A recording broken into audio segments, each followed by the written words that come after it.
आपण स्पर्धा परीक्षेमध्ये विचारले जाणारे हे असे प्रश्न असतात आणि याला काहीच वेळ लागत नाही, खूप सोप्या पद्धतीने सोडवले जातात. पण आपल्याकडे जर समजा माहिती नसेल तर आपल्याला एचा तिसरा घात दिलेला आहे, मग आपल्याला हे 3 वेळेस मांडायचे, पुन्हा हे 5 वेळेस मांडायचे, अशा पद्धतीने ते करावं लागेल. पण काहीच नाही, आपल्याला फक्त एक लक्षात ठेवायचे की जर दोन्हीचा गुणाकार दिलेला असेल तर त्याच्या घाताची बेरीज करायची. म्हणजेच ए बरोबर 3 अधिक 5, 3 अधिक 5 म्हणजे 5 आणि 3 8, म्हणजे एचा 8वा घात. पर्याय नंबर तिसरा संपला. जर गुणाकार असेल तर बेरीज, आणि मग जर भागाकार असेल तर वजाबाकी करायची. मग काय करायची? वजाबाकी. म्हणजेच मग बी 7 वजा 2, म्हणजेच बी चा 7 मधून 2 गेले 5, पर्याय नंबर 2.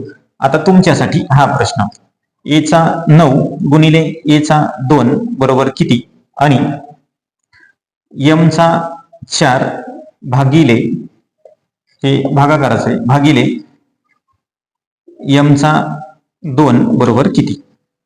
हे दोन प्रश्न तुमच्यासाठी.